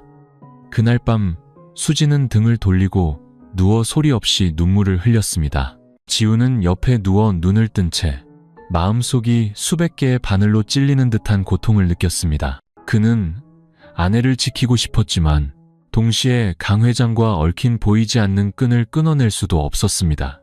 옆방에서 강 회장은 홀로 창가에 앉아 있었습니다. 차가운 밤바람이 스며들었죠. 그녀는 지훈에게 선물했던 것과 똑같은 시계를 손목에 차고 그 관심이 정당했다고 스스로를 위로하려는 듯 만지작거렸습니다. 하지만 그녀는 깊은 곳에서 알고 있었습니다. 수진이 의심을 시작한 이상 모든 것이 더 이상 평온할 수 없다는 것을 말입니다. 고요한 저택 안에서 어머니, 딸, 그리고 사위, 세 사람은 각자의 고뇌에 휩싸여 있었습니다. 하지만 그들 모두는 걷잡을 수 없이 커져버린 하나의 비밀을 향해 달려가고 있었습니다. 그 후 저택의 공기는 숨막힐 듯 무거워졌습니다. 수지는 더 이상 아무 말도 하지 않았지만 지훈을 향한 그녀의 눈빛은 의심과 조용한 고통으로 가득 차 있었죠. 지훈은 죄책감 속에서 모든 행동 하나하나를 조심했고 강 회장은 겉으로는 평온함을 유지했지만 잠 못 이루는 밤이 길어지면서 얼굴은 점점 더 수척해졌습니다. 세 사람이 복잡한 감정의 소용돌이 속에서 허우적거리는 동안 다른 한편에서는 박 이사가 결정적인 증거들을 손에 쥐고 있었습니다. 빗속에서 나란히 서 있던 지훈과 강 회장의 모습, 애틋한 눈빛, 그리고 그의 손에 가만히 닿았던 그녀의 손길. 모든 사진이 두꺼운 서류 파일 안에 차곡차곡 정리되었죠. 그는 결정적인 순간이 오기만을 기다렸습니다. 그 순간이 오면 치명적인 한 방을 날릴 계획이었습니다. 그리고 그 순간은 예상보다 빨리 찾아왔습니다. 멀리 사는 친척들까지 모두 모이는 대규모 가족 모임이 저택에서 열렸죠. 연회장에서는 웃음소리가 가득했지만 모두의 마음속에는 수진과 지훈에 어울리지 않는 결혼에 대한 호기심이 자리 잡고 있었습니다. 식사가 한창일 무렵 박 이사가 차가운 미소를 지으며 자리에서 일어났습니다. 그는 와인잔을 높이 들고 쩌렁쩌렁한 목소리로 말했죠. 오늘 이렇게 모인 김에 제가 아주 중요한 사실을 하나 공개하려 합니다. 제가 이 사실을 말하지 않으면 우리 가문이 대대로 망신을 당할 것 같아서 말입니다. 모두가 침묵하며 그를 주목했습니다. 박 이사는 천천히 서류 파일을 열고 사진을 한 장씩 꺼내 테이블 위에 올려놓았습니다. 자, 모두 똑똑히 보시죠. 이것이 바로 이 집안에 숨겨진 충격적인 진실의 증거입니다. 가난한 사위 지훈이와 바로 재수 씨인 강혜란 회장, 두 사람이 부적절한 관계를 맺고 있습니다. 온 집안이 술렁거렸습니다. 사진은 사람들 손을 거쳐 돌려졌습니다. 빗속에서 지훈이 강 회장에게 우산을 씌워주는 모습, 달콤한 순간에 서로의 눈을 마주치는 모습, 제3자의 눈으로 보면 그것은 영락없는 연인의 모습이었습니다. 수지는 충격으로 얼굴이 새하얗게 질렸습니다. 그녀는 떨리는 손으로 사진을 집어들었고 심장이 쥐어짜이는 듯한 고통을 느꼈습니다. 오랫동안 마음속에 품었던 의심이 이제 선명한 이미지로 확인된 것이었죠. 지훈은 그 자리에 얼어붙었고 이마에서는 식은땀이 흘러내렸습니다. 그는 해명하고 싶었지만 목이 꽉 막혀 아무 말도 할 수 없었습니다. 그 순간들이 단순한 친절을 넘어선 감정이었다는 것을 그 자신도 부인할 수 없었기 때문입니다. 그 누구보다 태연했던 것은 강 회장이었습니다. 그녀는 사진들을 쓱 훑어보았지만 얼굴색 하나 변하지 않았죠. 모든 웅성거림이 절정에 달했을 때 그녀는 천천히 자리에서 일어났습니다. 그녀의 목소리는 낮았지만 모두에게 똑똑히 들릴 만큼 힘이 있었습니다. 맞습니다. 이 사진들은 가짜가 아닙니다. 하지만 여러분이 저와 지훈이 사이에 부적절한 관계가 있었다고 생각한다면 제가 분명히 말씀드리죠. 저는 단지 온 가족에게 무시당하는 착한 사위를 보호하고 싶었을 뿐입니다. 관심을 보인 것은 사실이지만 여러분이 상상하는 그런 일은 결코 없었습니다. 박 이사가 비웃으며 소리쳤습니다. 아직도 부인하는 겁니까? 사진이 이렇게 명백한데 누가 믿겠소? 재수 씨는 가문의 얼굴에 먹칠을 하고 저 가난뱅이 사위놈이 기어오르도록 방치했소. 이 재산 더 이상 재수 씨가 가질 자격이 없소. 온 집안은 아수라장이 되었습니다. 편드는 사람, 의심하는 사람, 수군거리는 소리가 망치처럼 머리를 울렸습니다. 수지는 얼굴을 감싸고 울음을 터뜨렸습니다. 어머니를 쳐다볼 용기도 남편을 볼 용기도 없었죠. 지훈은 극심한 고통에 휩싸였습니다. 그는 수진에게 달려가 해명하고 싶었지만 아내의 실망 가득한 눈빛에 발이 얼어붙었습니다. 그 순간 그는 깨달았습니다. 강 회장과 나누었던 모든 달콤했던 순간들이 이제는 가족의 행복을 갈갈이 찢어놓는 칼날이 되어 돌아왔다는 것을. 그날 밤 아수라장 같던 모임이 끝나고 저택은 싸늘한 침묵에 잠겼습니다. 자신의 방에 홀로 앉은 강 회장의 눈빛은 단호했습니다. 그녀는 폭풍이 이제 막 시작되었을 뿐이며 이 모든 것을 짊어져야 할 사람은 바로 자신이라는 것을 알고 있었습니다. 소란스러웠던 가족 모임 이후 저택은 마치 장례식장처럼 무겁고 고요한 분위기에 휩싸였습니다. 사용인들은 조용히 발걸음을 옮겼고 누구도 감히 입을 열지 않았습니다. 사진에 대한 소문은 빠르게 퍼져나가온 집안을 시끄럽게 만들었죠. 모든 시선은 강 회장, 지훈, 그리고 수진, 세 사람에게 쏠렸습니다. 그날 밤 지훈은 홀로 현관에 앉아 있었습니다. 일산의 밤 공기는 유난히 차가웠고 바람은 스산하게 불어왔죠. 그는 머리를 감싸 쥐었습니다. 단 한 번도 자신이 이토록 비참하게 느껴진 적은 없었습니다. 가난한 사위로서 가족의 행복을 지키기는커녕 아내를 가장 큰 고통 속으로 몰아넣은 장본인이 되었으니까요. 모임에서 눈물을 쏟던 수진의 얼굴이 떠오를 때마다 지훈의 심장은 수천 개의 칼날에 찔리는 듯 아팠습니다. 한편 강 회장은 겉으로는 평온함을 유지했지만 방으로 들어와 화려한 장신구들을 하나씩 벗어 던진 후 의자에 주저앉아 소리 없이 눈물을 흘렸습니다. 그녀는 알고 있었습니다. 자신이 나서지 않으면 지훈은 온 집안의 비난 속에서 갈갈이 찢길 것이라는 것을. 그를 보호할 수 있는 사람은 오직 자신뿐이었습니다. 설령 그것이 스스로를 비난의 화살바디로 만드는 일일지라도 말이죠. 다음 날 아침 세 사람은 거실에 마주 앉았습니다. 수진은 밤새 울어 퉁퉁 부은 눈으로 침묵을 지켰고 지훈은 아내를 차마 쳐다보지 못하고 고개를 숙였습니다. 끊어질 듯 팽팽한 긴장감 속에서 강 회장이 천천히 입을 열었습니다. 그녀의 목소리는 낮고 차분했지만 단호했습니다. 수진아, 내 말을 들어라.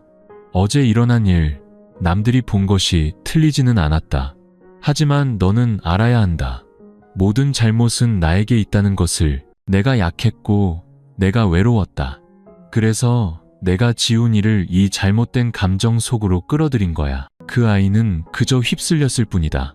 탓하려면 네 남편이 아니라 이 엄마를 탓하거라. 그 말에 지훈은 화들짝 놀라 고개를 들었습니다. 그는 목이 메어 말했습니다. 장모님, 아닙니다. 그렇게 말씀하지 마세요. 저에게도 잘못이 있습니다. 제가 경계선을 지키지 못했고 제 스스로 마음이 흔들렸습니다. 제발 모든 걸 장모님 탓으로 돌리지 마세요. 하지만 강 회장은 고개를 저었습니다. 그녀의 눈빛은 확고했죠. 아니다, 지훈아. 너는 앞으로 살아갈 날이 창창하다. 너에게는 가정이 필요해. 하지만 나는 이미 인생의 절반 이상을 살았다. 여기서 비난 한두 마디 더 듣는다고 해도 달라질 것은 없다. 너와 수진이만 평온할 수 있다면 그걸로 족하다. 그 말을 듣자 수진의 눈에서 다시 눈물이 터져 나왔습니다. 그녀는 떨리는 목소리로 말했습니다. 엄마, 어떻게 그렇게 말할 수 있어요? 지난 몇 달간 제가 어떻게 살았는지 아세요?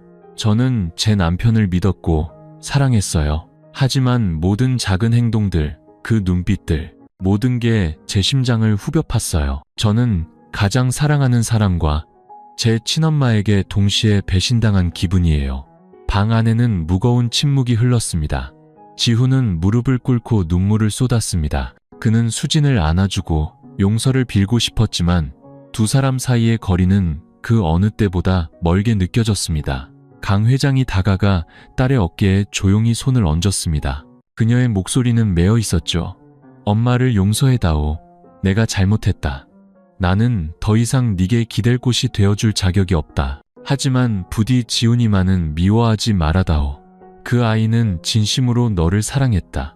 그저 이 어미가 약해서 모든 것을 망쳐버렸을 뿐이야. 수지는 흐느끼며 어머니의 손을 뿌리치고 방으로 달려가 버렸습니다. 문이 세차게 닫히는 소리가 저택 전체에 울려 퍼졌습니다. 지훈은 그 자리에 망연자실하게 앉아 두 손을 꽉 쥐었습니다. 그의 마음속에는 감당할 수 없는 고통이 쌓여갔습니다.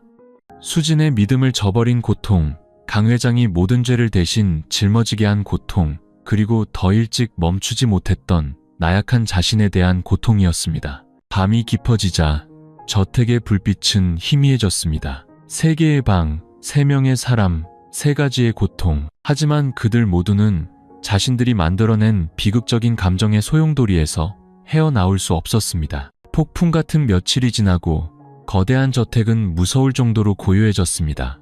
사용인들은 조용히 발걸음을 옮겼고 아무도 말을 많이 하지 않았죠. 수지는 방에 틀어박혀 지훈이 문을 두드려도 열어주지 않았습니다. 강 회장은 겉으로는 여전히 침착했지만 눈빛은 날마다 지쳐갔습니다. 지훈은 넋나간 사람처럼 뜰을 서성였습니다. 마음은 온통 혼란스러웠죠. 수진의 방창문을 올려다볼 때마다 그의 심장은 조여드는 듯 아팠습니다. 결혼하던 날 그는 수진을 행복하게 해주겠다고 맹세했지만 이제는 그가 그녀를 가장 고통스럽게 만든 사람이 되었습니다. 그리고 권력자이지만 마음 약했던 강 회장은 자신을 대신해 모든 비난을 감수하고 있었죠. 어느 날 밤 지훈은 현관 앞에 앉아 거실에서 새어나오는 희미한 불빛을 바라보고 있었습니다. 강 회장이 실크쇼를 어깨에 두른 채 다가왔습니다. 그녀의 모습은 전보다 더 수척해 보였죠. 그녀는 그의 옆에 앉아 바람처럼 조용한 목소리로 말했습니다. 더 이상 자책하지 마라. 모든 것은 다 지나갈 게다. 지훈은 고개를 저었고 그의 눈에는 눈물이 고였습니다. 아닙니다. 장모님, 제가 잘못했습니다. 저는 수진이를 실망시켰을 뿐만 아니라 장모님까지 이 죄의 소용돌이 속으로 끌어들였습니다. 저는 더 이상 아내를, 이 가족을 볼 면목이 없습니다. 강 회장은 침묵했습니다. 그녀의 손이 떨리며 지훈의 어깨에 닿으려다 이내 멈추고 어둠을 향했습니다. 떠나거라. 그게 최선이라고 생각한다면 떠나. 여기 계속 있으면 너는 더 괴로울 뿐이다. 나는 견딜 수 있지만 너는 다르지. 너는 아직 젊고 앞으로 살아갈 날이 많다.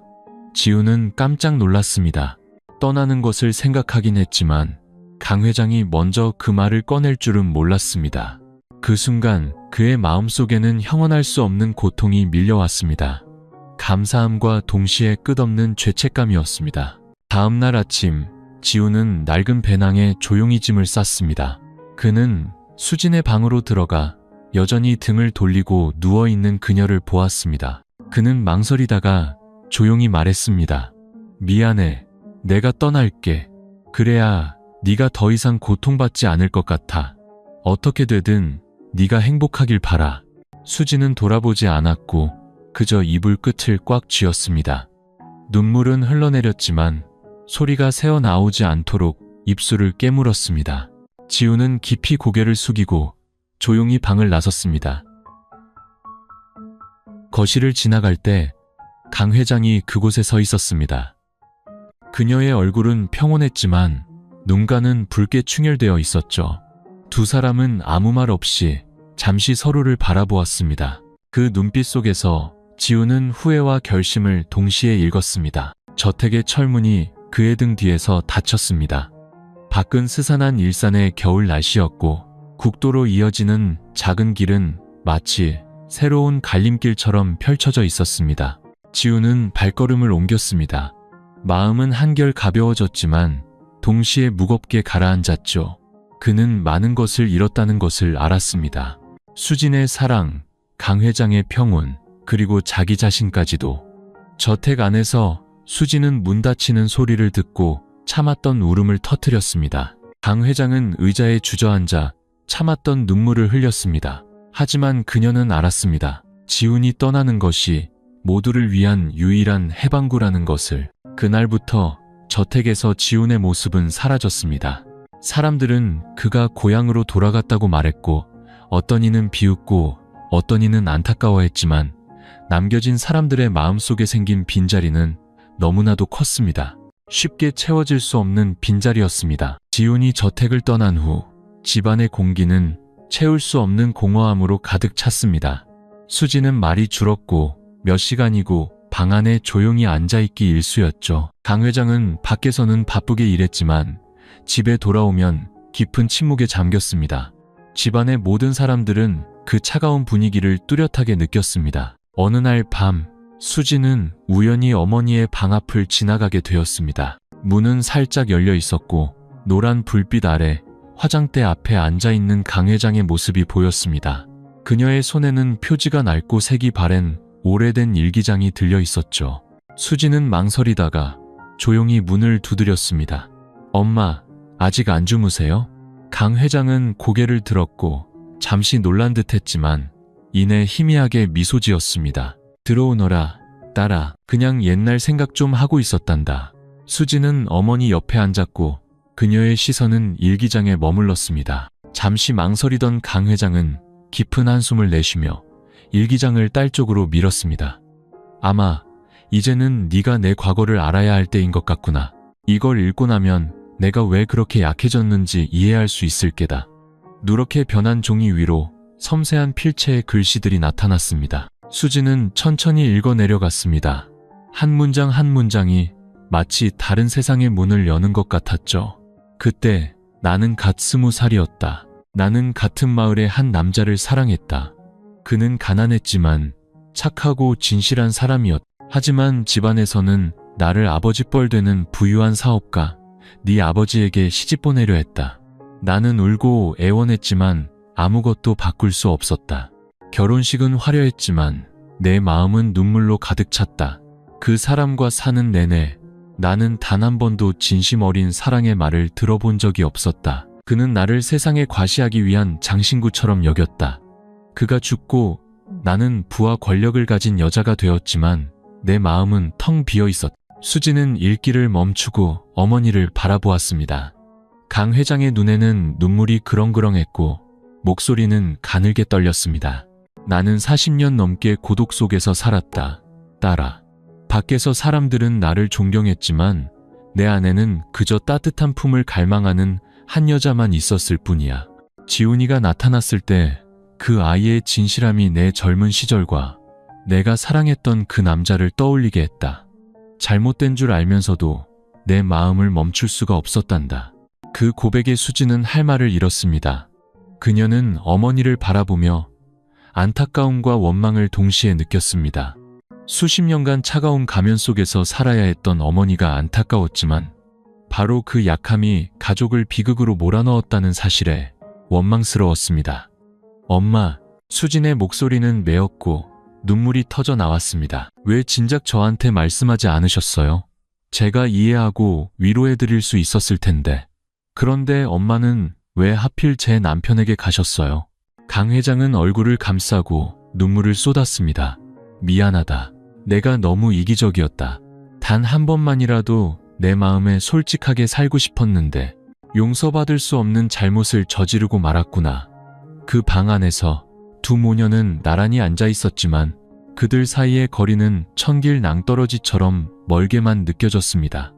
수지는 일기장을 끌어안고 혼란스러운 마음에 휩싸였습니다. 그녀는 처음으로 어머니가 권력자가 아닌 평범하고 약한 한 여자로 보였습니다. 어머니의 비극적인 젊은 시절이 모든 것을 설명해 주었지만 동시에 그것은 가족의 균열이 이미 너무나도 깊어졌다는 것을 의미했습니다.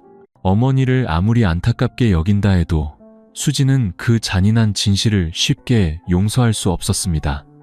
친어머니가 그녀의 사랑과 결혼에 대한 믿음을 앗아갔으니까요. 밖에서는 차가운 일산의 밤바람이 창문을 스치며 모든 실수는 대가를 치러야 한다고 속삭이는 듯 했습니다. 그리고 강 회장의 약함에 대한 대가는 세상의 비난뿐만 아니라 바로 친딸의 눈물이었습니다. 어머니의 일기장을 읽은 후 수지는 며칠 동안 혼란스러운 상태로 지냈습니다. 이전처럼 분노가 치밀어 오르지는 않았지만 그 자리에는 깊은 슬픔이 자리 잡았습니다. 일기장의 모든 글자들이 마치 칼날처럼 그녀의 마음을 베었고 원망보다는 안타까운 감정을 남겼죠. 그녀는 어머니를 다른 시선으로 보기 시작했습니다. 모두가 우러러보는 막대한 재산을 가진 강 회장이 실은 꿈 많은 어린 소녀였다가 사랑 없는 결혼에 묶여 평생을 살았다는 사실을 말입니다. 40년이 넘는 세월 동안 그녀는 차가운 가면 속에서 일과 책임감에만 매달렸습니다. 그 권력의 그림자는 따뜻한 온기를 갈망하는 외로운 마음을 감추고 있었던 것이죠. 수지는 홀로 창가에 앉아 아침 햇살이 비추는 정원을 내려다보았습니다. 그녀는 지훈을 향했던 어머니의 눈빛, 선물, 그리고 모든 관심을 떠올렸습니다. 예전에는 그 모든 것이 배신으로만 느껴졌지만 이제는 다른 의미를 이해하게 되었습니다. 그것은 너무나 오랜 세월을 외롭게 견뎌온 한 여인의 약함이었던 것입니다. 그날 저녁, 수지는 지훈에게 짧은 편지를 썼습니다. 편지에는 원망도 섣부른 용서도 없었습니다. 그저 이렇게 적혀 있었죠. 지훈 씨, 이제 모든 것의 이유를 조금은 알 것 같아요. 어머니는 너무 외로우셨고 당신도 그저 휩쓸렸을 뿐이겠죠. 생각할 시간이 필요하지만 우리 가족이 이대로 무너지는 것을 원하지는 않아요. 언젠가 우리가 어른으로서 마주 앉아 마지막으로 한번 이야기할 수 있기를 바라요. 편지를 붙이기도 전에 수지는 지훈이 고향에서 늙은 부모님과 조용히 지내고 있다는 소식을 들었습니다. 그 소식에 수진의 마음은 아려왔습니다. 그녀는 결혼 초 가난하지만 순수했던 청년이 모든 사랑을 자신에게 쏟아부었던 때를 기억했습니다. 그 남편은 여전히 그곳에 있었지만 한순간의 약함으로 길을 잃었을 뿐이었죠. 어느 날 오후, 수지는 어머니와 함께 거실에 앉아 있었습니다. 시계 초침 소리만이 들리는 고요한 분위기 속에서 수진이 불쑥 입을 열었습니다. 엄마, 저 엄마 많이 원망했어요. 하지만 일기장을 읽고 나니 더 이상 엄마를 원망의 눈으로만 볼 수가 없게 됐어요. 엄마가 안타깝지만 저도 아파요. 저 시간이 좀 필요해요. 이해해 주실 수 있죠? 강 회장은 그 자리에 굳었고 눈에는 눈물이 고였습니다. 그녀는 떨리는 목소리로 작게 고개를 끄덕였습니다. 이해한다. 당장 용서하지 않아도 괜찮아. 그저 엄마가 결코 네 행복을 빼앗고 싶었던 게 아니라는 것만 알아다오. 수지는 어머니를 바라보며 마음이 무겁게 가라앉았습니다. 그녀의 눈에 위험 있던 어머니는 이제 그저 사랑을 갈망하는 늙고 지친 한 여자로 보였습니다. 그녀는 원망보다 연민을 더 크게 느꼈습니다.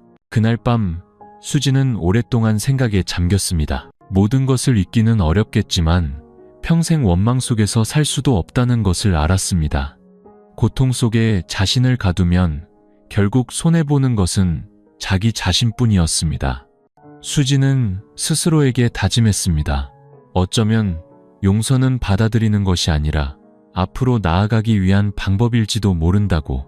그리고 그녀의 마음 깊은 곳에서 작은 희망의 빛이 반짝였습니다. 언젠가 사랑은 예전 같지 않더라도 적어도 이 가족이 작은 평화를 되찾을 수 있을 것이라는 희망의 빛이었습니다. 강 회장과 수진이 상처 입은 감정을 힘겹게 봉합하고 있는 동안 밖에서는 또 다른 폭풍이 몰려오고 있었습니다. 바로 오랫동안 가문의 재산을 노려왔던 박 이사의 검은 속셈이었죠. 강 회장과 지훈을 망신시키기 위해 사진을 공개한 이후 박 이사의 야욕은 더욱 커져갔습니다. 그는 강 회장이 더 이상 회사를 경영할 자격이 없다며 사방에 떠들고 다녔고 주유소 체인의 지분을 나누어야 한다고 친척들을 선동했습니다. 그는 도덕적인 척하며 강 회장에게 모든 권력을 맡기는 것은 위험하다고 사람들을 설득했죠. 하지만 어둠 속에서 박 이사는 몰래 서류를 위조하고 외부 협력자들과 결탁하여 회사 자산의 일부를 헐값에 팔아넘기려 하고 있었습니다. 그는 강 회장의 평판만 무너지면 자신이 모든 것을 쉽게 조종할 수 있을 것이라고 생각했습니다. 하지만 그 음모는 영원히 감춰질 수 없었습니다. 강 회장에게 충성하는 한 회계 직원이 우연히 비정상적인 계약 서류들을 발견한 것입니다. 그는 모든 서류를 들고 강 회장에게 달려갔습니다. 위조된 도장을 본 강 회장은 이상할 정도로 침착했습니다. 그녀는 그저 작게 한숨을 내쉬며 말했죠. 결국 진실은 드러나게 되어 있군. 바로 다음 날 그녀는 조용히 모든 증거를 가지고 검찰에 고소장을 제출했습니다. 이 소식은 순식간에 퍼져나가온 집안을 충격에 빠뜨렸습니다. 사람들은 평소 가문의 명예를 입에 달고 살던 사람이 실은 사리사욕을 위해 조상의 피와 땀을 팔아넘기려 한 배신자였다는 사실에 경악했습니다. 박 이사가 경찰에 소환되던 날 저택은 아수라장이 되었습니다. 그는 강 회장이 자신을 모함하기 위해 계략을 꾸몄다며 소리치고 발버둥쳤죠. 하지만 위조된 서류와 서명 그리고 공범들의 증언이라는 명백한 증거 앞에서 그는 더 이상 아무것도 부인할 수 없었습니다. 온 가족 앞에서 강 회장은 짧게 한마디만 했습니다. 뿌린 대로 거두는 법입니다. 저는 더 이상 해명할 필요가 없습니다. 진실은 이미 명백하니까요. 박 이사는 모든 친척의 경멸 어린 시선을 받으며 끌려갔습니다. 한때 고개를 빳빳이 들고 지훈을 비난하고 강 회장을 비웃던 그는 이제 수갑을 찬 채 고개를 숙인 죄인이 되었습니다. 이 소식은 수진과 지훈에게도 전해졌습니다. 고향에서 소식을 들은 지훈의 마음은 무겁게 가라앉았죠. 비록 자신이 감정적으로는 잘못했지만 적어도 또 다른 진실이 밝혀졌다는 사실에 안도했습니다. 진심으로 가족을 지키려 했던 사람은 박 이사가 아니라 바로 강 회장이었던 것입니다. 저택에서 수진은 어머니를 다른 눈으로 바라보았습니다. 수많은 사건 이후 처음으로 그녀는 어머니가 예전처럼 당당하고 강인해 보였습니다. 비록 외롭고 약한 마음을 가졌지만 결국에는 악에 맞서 일어설 수 있는 강한 여성이었던 것이죠. 그녀는 다가가 어머니의 손을 잡으며 조용히 말했습니다. 엄마가 자랑스러워요. 강 회장의 눈가에 눈물이 맺혔지만 이번에는 수치심의 눈물이 아닌 안도의 눈물이었습니다. 그녀는 악인이 죗값을 치렀고 적어도 딸의 믿음을 조금이나마 되찾았다는 것을 알았습니다. 박 이사가 법의 심판을 받게 된 후 집안의 분위기는 점차 가라앉았습니다. 친척들의 악의적인 뒷말도 줄어들었고 대신 가문의 명예와 재산을 지키기 위해 단호하게 일어선 강 회장에 대한 존경심이 자리 잡기 시작했죠. 하지만 겉으로 폭풍이 잠잠해졌다고 해도 당사자들의 마음속 상처는 여전히 남아 있었습니다. 지훈은 고향에서 몇 달째 늙은 부모님 곁에서 조용히 살고 있었습니다. 그는 매일 밭에 나가 마치 저 화려한 저택에 한 번도 발을 들인 적 없는 사람처럼 익숙한 일을 했죠. 하지만 그의 마음속에는 수진과 강 회장의 모습이 계속해서 떠올랐습니다. 그는 이전으로 돌아갈 수 없다는 것을 알았습니다. 감정은 깨졌고 믿음은 무너졌으니까요. 어느 날 오후 수진이 그를 만나러 고향으로 찾아왔습니다. 두 사람은 작은 집 안에서 창문으로 비스듬히 들어오는 햇살을 받으며 마주 앉았습니다. 침묵 속에서 수진이 조용히 말했습니다. 지훈 씨, 정말 많이 생각했어요. 이제는 어느 정도 이유를 알 것 같아요. 엄마가 안타깝고 당신이 한때 나를 진심으로 사랑했다는 것도 알아요. 하지만 이미 일어난 일들을 우리가 없었던 일로 할 수는 없잖아요. 지훈은 고개를 숙였고 눈가가 붉어졌습니다. 미안해, 수진아. 만약 시간을 되돌릴 수만 있다면 너에게 상처를 주는 이 차라리 죽음을 택했을 거야. 하지만 이제 헤어지는 것이 네가 행복해질 수 있는 유일한 방법인 것 같아. 그의 목소리는 메었지만 단호했습니다. 수진은 조용히 고개를 끄덕였습니다. 눈물은 흘렀지만 입가에는 희미한 미소가 걸려 있었죠. 그녀는 이것이 비극적인 끝이 아니라 서로를 위한 해방이라는 것을 알았습니다. 두 사람은 함께 길을 걸어왔지만 이제는 각자의 길을 찾아야 할 때였습니다. 헤어지기 전 지훈은 마지막으로 수진의 손을 꼭 잡았습니다. 네게 정말 어울리는 사람을 만나서 믿음과 평안을 찾길 바라.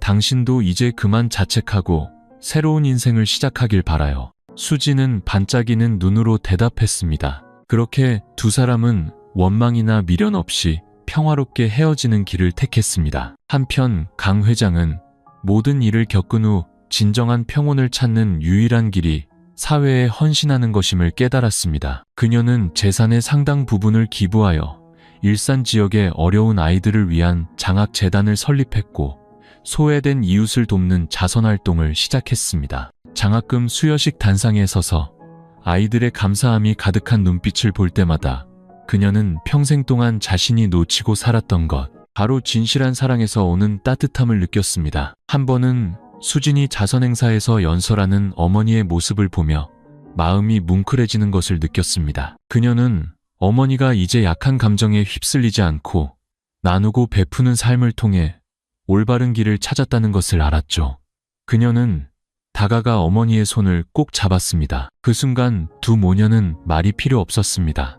그저 눈빛만으로 서로를 이해하고 위로했습니다. 멀리서 지훈 역시 강 회장과 수진의 소식을 계속 지켜보고 있었습니다. 그들이 더 나은 삶을 살고 있다는 것을 아는 것만으로도 그는 충분했습니다. 그는 열심히 일하며 언젠가 더 이상 열등감 없이 당당하게 설 수 있기를 바라며 차근차근 자신의 인생을 다시 쌓아갔습니다. 이야기는 완벽한 해피엔딩으로 끝나지는 않았지만 각자에게 새로운 길을 열어주었습니다. 지우는 평온을 찾았고 수지는 믿음을 지켰으며 강 회장은 마침내 선한 일을 통해 마음의 안식을 얻었습니다. 인생에서 어떤 실수는 지울 수 없지만 사람은 넘어져도 다시 일어나 더 나은 삶을 선택할 수 있습니다.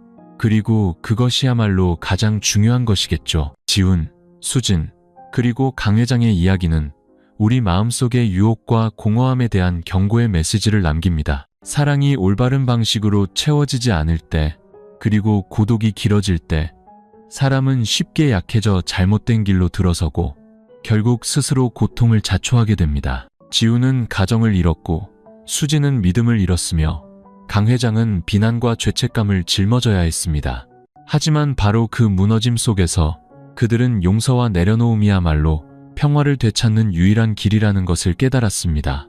완벽하지는 않지만 공정한 결말이었습니다. 자신의 잘못을 마주한 사람들은 마음의 평안을 찾아 박 이사처럼 탐욕스럽고 교활했던 사람은 법의 심판을 받았습니다. 이 이야기가 우리에게 전하는 마지막 교훈은 인생에서 돈이나 권력은 결코 영혼의 빈자리를 채울 수 없다는 것입니다. 오직 진실한 마음과 사랑, 그리고 책임감만이 우리를 진정한 행복으로 이끌어줄 수 있습니다.